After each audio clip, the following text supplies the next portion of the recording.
எல்லாருக்கும் வணக்கம். மட்ராஸ் ஆடியோ லான்ச்காக வந்திருக்கும் அனைவருக்கும் என்னோட நன்றிகள்.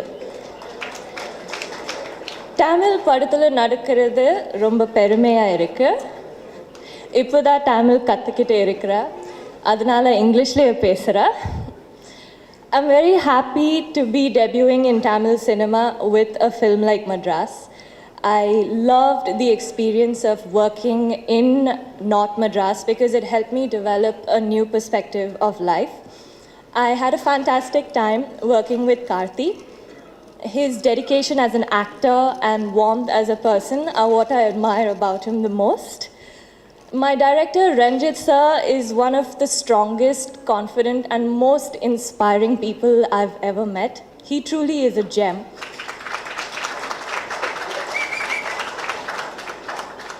I'd like to extend my deepest gratitude to our producers, Mr. Nyanavel Raju, Mr. Prabhu, and the entire team at Studio Green for facilitating our shoot in such a professional manner and for making me feel so comfortable both on and off the set.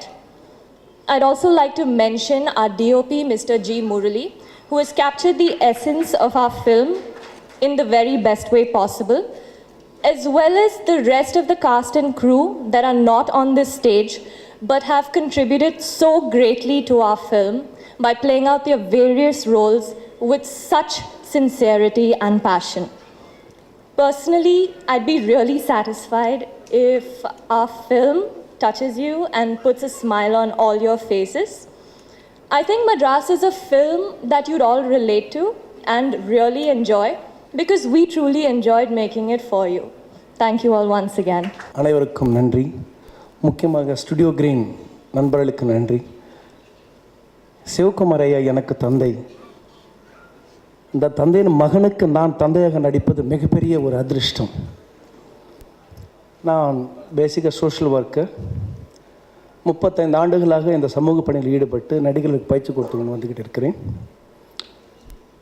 Sivakumar சாரோட அந்த மரியாதை, தந்தை மூலம் வந்த மரியாதை, ஒரு குடும்பமாக நாங்கள் எல்லாம் வாழ்ந்து வந்தோம். பல இடங்களில் எனக்கு ஒரு சின்ன தடுமாற்றம் இருக்கும்போது கூட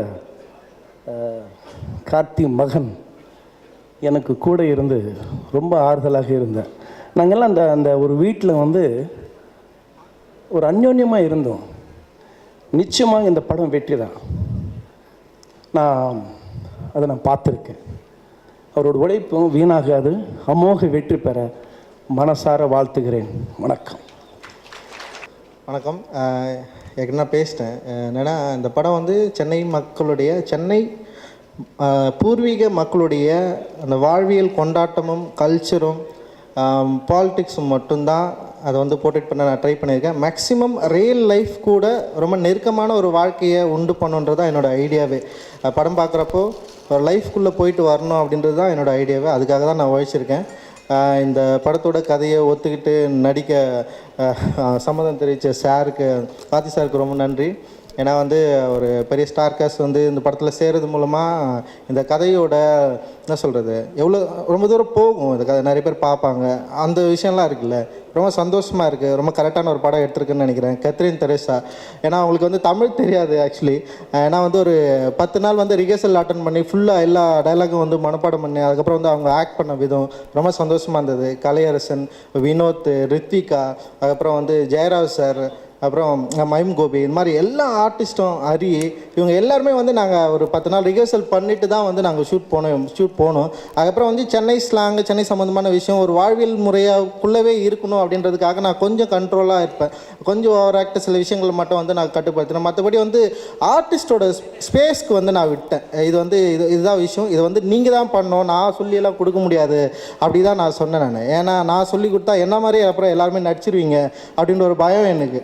அதனால் நான் நடிக்க மாட்டேன், எனக்கு நடிக்கவும் சொல்லித்தர தெரியாது. அதனால் நீங்கள் இதை பொறுப்பு எடுத்துகிட்டு நீங்கள் இந்த கேரக்டரை எப்படி டெவலப் பண்ணலான்னு யோசித்து பண்ணுங்கள். இதுதான் ஆர்டிஸ்டோட வேலையே. அந்த ஆர்டிஸ்டோட வேலைக்கான ஸ்பேஸ் இந்த படத்தில் நிறைய இருந்தது. அந்த வகையில் இந்த படத்தில் பணியாற்றி நடித்த அனைத்து நடிகர்களுக்கும் ரொம்ப சந்தோஷம், நன்றி தெரிவிச்சுக்கிறேன். ஏன்னா அவ்வளோ சூப்பரான ஒரு விஷயம் அவுட்புட்டாக வந்திருக்கு. அப்புறம் டெக்னீஷியன் கேமராமேன் முரளி சார், ஏன்னா ரொம்ப பொறுமையான ஆள். அவர்கிட்ட நான் நிறைய கற்றுக்கினேன் சீரியஸாக. ஏன்னா வந்து என்னுடைய சீனியர் அவர் காலேஜில், அப்புறம் வந்து புனே இன்ஸ்டியூட்டில் நேஷனல் அவார்டு வின் பண்ணியிருக்காரு. உண்மையிலே வந்து அவர்கிட்ட நான் நிறைய கற்றுக்கிட்டேன். பிலாசபிக்கில், அப்புறம் வந்து ஒரு தத்துவாலஜியில் ஒரு சீனை எப்படி அணுகிறது, அதை எப்படி சொல்கிறது, எப்படி வந்து நம்ம அதை ஒர்க் அவுட் பண்ணி காட்டலாம் அப்படின்றத வந்து அவர்கிட்ட நான் நிறைய கற்றுக்கிட்டேன். இன்னும் நிறைய கற்றுப்பேன்னு நினைக்கிறேன். ஏன்னா அவர்கிட்ட நான் நிறைய டிஸ்கஸ் பண்ணணும்னு நினைக்கிறேன். அப்புறம் வந்து சந்தோஷ் நாராயணன் மியூசிக் ஏன்னா அட்டகத்தி அப்போ கூட சந்தோஷ் நாராயணன் கிட்ட ஃபஸ்ட்டு வந்து நான் போகிறப்போ வந்து அவரோட சவுண்ட் கேட்டு சவுண்ட் வந்து வேறு லெவலில் இருந்தது. ஆனால் எனக்கான சவுண்ட் அவர் தருவாரா அப்படின்ற ஒரு சந்தேகம் இருந்தது எனக்கு. அட்டகத்தியில் வந்து அவர் வந்து செம சூப்பராக ஒர்க் பண்ணார். அதே மாதிரி தான் மெட்ராஸ்லேயும் வந்து எனக்கான சவுண்டு நான் நினைக்கிற ஒரு மியூசிக்கில் வந்து அவர் எனக்கு கொடுத்துருக்காரு. ரொம்ப சந்தோஷமாக இருக்குது. சந்தோஷ மியூசிக் வந்து எல்லாருக்கும் பிடிச்சிருக்கு. நிறைய பேர் வந்து ட்வீட் பண்ணியிருக்காங்க. நான் அதனால் வந்து எல்லாருக்கும் பிடிச்ச ஒரு மியூசிக் நான் கொடுத்துருக்குறேன் அப்படின்றது வந்து நான் நம்புகிறேன். சந்தோஷ்க்கு நான் தேங்க் பண்ணிக்கிறேன். அப்புறம் வந்து என்னென்னா ஆர்ட் டைரக்டர் ராமலிங்கம், அதான் ஆர்ட்டுக்கான வேலை அப்படின்றது வந்து என்னென்னா செட்டு போடுறதும் அந்த விஷயம் மட்டுமே கிடையாது. இருக்கிற ப்ராப்ஸை வந்து கரெக்டாக ரியலாக அது ஒரு உயிரில் ஒரு விஷயமா அது ஒரு கேரக்டராக மாற்றணும்னு ஒன்று இருக்குதுல்ல, அந்த கேரக்டரை மாற்றுற வேலையை வந்து நான் அவர்கிட்ட விட்டேன். இந்த மாதிரி வந்து ஒவ்வொருத்தரும் அவங்கவுங்க பங்கை வந்து பயங்கர சூப்பராக செஞ்சுருக்காங்க. சவுண்ட் டிசைனர் வந்து ரூபன், அவர்கிட்ட சவுண்ட் சைடில் வந்து நிறைய விஷயங்கள் வந்து சினிமான்றதே வந்து என்னென்னா நம்ம நிறைய கற்றுக்கிட்டே இருப்போம்னு நினைக்கிறேன். அதாவது ஒவ்வொரு மனிதர்களை சந்திக்கிறப்போ வந்து அவங்ககிட்ட வந்து இன்னொரு சில விஷயங்கள் நான் கற்றுட்டே இருக்கிறேன் ரூபன் கிட்ட. அப்புறம் வந்து அன்பறிவு, ஸ்டன் மாஸ்டர், அப்புறம் வந்து choreographer Sathish, editor Praveen sir, இந்த மாதிரி வந்து ஒவ்வொருத்தருக்கிட்டையும் வந்து நான் நிறைய விஷயம் கற்றுட்டு இருக்கிறேன். அப்புறம் என்னுடைய பாடல்களுக்கு வந்து பாடல்கள் எழுதின கபில் அண்ணன், அப்புறம் வந்து கானாபாலா, அப்புறம் உமாதேவி, இந்த மாதிரி வந்து செம சூப்பரான அன்பான மனிதர்கள்கிட்ட பழகி அவங்கக்கிட்ட இருந்து ஒரு சூப்பரான ஒரு படம் எடுத்துருக்கிறேன்றது வந்து என்னுடைய நம்பிக்கை. இந்த நேரத்தில் வந்து நான் முக்கியமாக என்னுடைய உதவி இயக்குனர் டீமுக்கு வந்து நான் நன்றி சொல்லிக்கிறேன். ஏன்னா வந்து அவங்க இல்லைன்னா இது கிடையாது. அவங்க வந்து செம்ம சப்போர்ட்டிவாக இருந்தாங்க. ஏன்னா வந்து மற்ற உதவி இயக்குனர் மாதிரிலாம் கிடையாது. அவன் நல்லா இல்லைன்னா நல்லா இல்லைன்னு சொல்லிட்டு போயிட்டானுங்க. அப்படியும் சொல்லி உனக்கு நல்லா இல்லைன்னா கூட எனக்கு நல்லா இருக்குன்னு நான் அதை எழுதுவேன். அவங்க பிடிக்கலன்னு சொன்னது கூட நான் சிலது வந்து இதில் ஒர்க் அவுட் பண்ணியிருக்கேன். அவங்களுக்கு வந்து ரொம்ப நன்றி தெரிவிச்சுக்கிறேன். அதுக்கப்புறம் இந்த படத்தில் வேலை செஞ்ச யூனிட் ஆட்கள் முக்கியமாக அவங்களோட சப்போர்ட்டிவ் ரொம்ப செம்ம சூப்பரான விஷயம். எனக்கு இல்லை வேலை செஞ்ச டெக்னீஷியன் யூனிட்டெல்லாம் வந்து நம்ம என்ன சொல்கிறோமோ அதை செஞ்சுட்டே இருந்தாங்க. பரபரப்பாக இயங்கிட்டே இருந்தாங்க. என்னோடய ஆஃபீஸ் அசிஸ்டன்ஸ்லேருந்து இது மாதிரி எல்லாருமே ஒட்டு மொத்தமாக. அப்புறம் இயற்கை மெயினாக இதுதான் ரொம்ப முக்கியம். ஏன்னா வந்து ஆடு, கோழி, மாடு, அப்புறம் வந்து செவுரு, இது எல்லாமே இந்த படத்தில் வந்து நடிச்சிருக்கு, லைஃபாக இருந்திருக்கு. அதுதான் வந்து இந்த படத்தோட ஸ்பெஷலு. அதனால் வந்து இது ஒரு இயல்பு நிலை மனிதர்களுடைய வாழ்க்கை பற்றின ஒரு போர்ட்ரேட்டாக இது நிச்சயமாக இருக்கும். இந்த படத்தை எனக்கு எடுக்க உதவி செஞ்ச, இதுக்கு சம்மதித்த வந்து என்னுடைய தயாரிப்பாளர்கள் வந்து ஞானவேல் சார், பிரபு சார், இவங்களுக்கு வந்து நான் பெரிய நன்றி தெரிவிச்சுக்கிறேன். அப்புறம் வந்து இந்த படத்தோட டிசைன் பண்ண டியூனி, ஏன்னா வந்து இந்த படத்தோட டிசைன்ஸ் வந்து ஃபஸ்ட் நாள்லேருந்து ஓரளவுக்கு பெரிய பரபரப்பு எல்லாருக்கும் பிடிச்ச ஒரு விஷயமா மாறிச்சு. டிசைன்லேருந்தே கதை ஆரம்பிக்குது அப்படின்றது தான் என்னுடைய ஐடியா. அதை வந்து டியூனி கரெக்டாக புரிஞ்சுக்கிட்டு அதை வந்து ஒர்க் அவுட் பண்ணி கொடுத்தாரு. ஓவரால் வந்து எல்லாருக்கும் வந்து ரொம்ப நன்றி தெரிவிச்சுக்கிறேன். செம சூப்பரான சப்போர்ட்டிவான ஒரு ஒர்க்காக அது இருக்குது. நிச்சயமாக எல்லாருக்கும் பிடிக்கும்னு நினைக்கிறேன். எல்லோரும் பார்த்து ரசிங்க. மகிழ்ச்சி. எனக்கு முன்னாடி உட்கார்ந்துட்டுருக்கிற பத்திரிகை உலகத்தைச் சேர்ந்த சகோதர சகோதரிகள், மீடியா நண்பர்கள் அனைவருக்கும் வணக்கம்.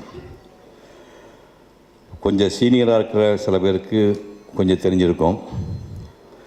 நான் அடிப்படையிலே ஒரு ஓவியனாகவே கடைசி மூச்சு வரை வாழ்ந்து உலகை விட்டு பிரிய வேண்டும் என்று சென்னை வந்தவன். 7 ஆண்டுகள் நான் ஓவியக்கலையில் ஈடுபட்டவன்.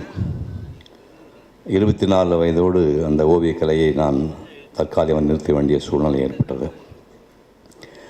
40 வருஷங்களில் 175 படங்களுக்கு ஹீரோவாக பண்ணியிருக்கேன். 192 படம் மொத்தமாக பண்ணியிருக்கேன். இந்த 40 வருஷத்தில் பண்ண 192 படங்களை நடித்த நடிப்பும் அந்த 7 ஆண்டுகள் நான் வரைந்த ஓவியத்துக்கு கால் தூசுக்கு பெறாது. அது உங்களுக்காகவே தனியாக ஒரு எக்ஸிபிஷன் வைக்கிறேன். 5000 ஸ்கெட்ச் வச்சுருக்கேன். மொத்தம் பென்சில் ஸ்கெட்செலாம் சேர்த்து 5000 ஸ்கெட்ச் வச்சுருக்கேன். ஓவியத்தை தரத்தை விட்டுருங்க. ஓவியக்குள்ள படித்த ரஞ்சித்தும் சரி, முரளி சரி, ராமலிங்கம், எல்லாம் என் குட்டி பசங்க. எவங்கிட்டுமே அந்த ரெக்கார்டு இருக்காது. ஸ்பாட் பெயிண்டிங் கிட்டத்தட்ட 100 படத்துக்கு மேலே வச்சுருக்கேன். ஆயில் பெயிண்டிங், போர்ட்ரேட்ஸ் வச்சுருக்கேன். இந்தியா பூரா சுற்றின வரைஞ்ச பென்சில் ஸ்கெட்சு 25 நோட்டு வச்சுருக்கேன். அந்த ஒரே ஒரு சந்தோஷம்தான். கோகுல் சாரை போய் 14 வருஷத்துக்கு அப்புறம் நடிகனானதுக்கப்புறம் போய் மீட் பண்ணேன். ஒரு விஐபி பேட்டி காணலாம் போது கோகுல் சாரை போய் பார்க்க போனேன். சார், என்னை வந்து நடிகன் உங்கள்கிட்ட அறிமுகப்படுத்துறதுக்கு எனக்கு அவமானமாக இருக்குது சார். 2 படத்தை மட்டும் காட்டுறேன், அதை பார்த்துட்டு நீங்கள் சொல்லுங்கன்னு 1966 நம்முடைய முதலமைச்சர் ஜெயலலிதா அவர்களோடு நாங்கள் எஸ்.எஸ். வாசன் படத்தில் டைரக்ட் பண்ணும்போது நான் வரைஞ்ச மகாத்மா காந்தி படம் ஒன்று. தஞ்சாவூர் கோயிலை 1962 ஜூன் மாதம் 1ஆம் தேதி போய் காலையில் 6:30 மணிக்கு உட்காந்து மத்தியானம் 3 மணிக்கு வரைச்சேன். தஞ்சாவூர் கோயில் வாட்டர் ஸ்பாட் பெயிண்டிங். அந்த 2ஐயும் கோகுல் சார், இன்றைக்கி அவர் 90 வயசு ஆகுது, 90 முடிய போகுது. அவர்கிட்ட காட்டினோன்னே அவர் உண்மையை சொல்லல. கோகுல் சார் கூப்பிட்டு கையை கொடுனார். வாங்கினார். அந்த கையை எடுத்து ஒரு கையை வச்சு ஒரு கையை வலது கை மேலே வச்சு, oh what a wonderful hand அப்படின்னாரு. சொன்ன உடனே கடகடன்னு தண்ணி வந்துடுச்சு. ஏன் ஃபீல் பண்ணிங்கன்னாங்க. இல்லை சார், ஓவியனாவே வாழ்ந்து சாகணும்னு நினச்சவன் நான். பாதை மாறி நான் நடிகன் ஆகிட்டேன். ரொம்ப வருத்தமாக இருக்குது, தவறு பண்ணிட்டேன்னு சொல்லும்போது, இல்லை, நீ you have taken a right decision. இந்தியாவில் ஓவியர்களுக்கு மரியாதை கிடையாது. நீங்கள் வந்து ஓவியராக இருந்திருந்தால் முதல்ல நானே உங்களுக்கு பேட்டி கொடுத்துருக்க மாட்டேன். நீங்கள் ஸ்கூட்டருக்கு பெட்ரோல் போட்டிருக்க முடியாது. இப்போ கூட கெட்டு போல நடித்து முடிச்சு பழையபடி நீங்கள் கேன்வாஸுக்கும் ப்ரஷ்ஷுக்கும் போயிடலாம்னு சொன்னார். அதனால்தான் 40 வருஷம் நடித்ததை விட 7 ஆண்டுகள் ஓவிய கலையில் வாழ்ந்தபோது அந்த கல்லூரியிலே நான் வெளியே வந்ததுக்கப்புறம், நான் நடிகனானுக்கு அப்புறம் பிறந்த பசங்க இவனுங்கெல்லாம், ரஞ்சித்து, முரளி, இவங்கெல்லாம் பின்னாடி பிறந்த பசங்க. அதுக்கப்புறம் 74 கல்யாணம் பண்ணி எனக்கு பிறந்த பிள்ளைகள் சூர்யாவும் கார்த்தியும். அந்த பிள்ளைகளோடு 30 ஆண்டுகளுக்கு மேல் நான் வாழ்ந்தபோது கிடைச்ச சந்தோஷத்தை 30 நிமிஷத்தில் இந்த பூஜையில் இந்த ரஞ்சித்தோடும் முரளியோடும் ராமலிங்கத்தோடு பார்த்து சொன்னேன். உடனே கார்த்தி சொன்னேன்டா டீம் சேர்ந்துட்டாங்கண்ணா. ஆமாம், என் பிள்ளைங்கடா அவனுங்க, என் பிள்ளைங்கடா. இந்த நான் பெற்ற பிள்ளைகளும் நான் பெறாமல் பெற்ற பிள்ளைகளும் சேர்ந்து உருவாக்கி இந்த படம் மகத்தான வெற்றி பெற வாழ்த்தி விடைபெறுகின்ற. நன்றி, வணக்கம்.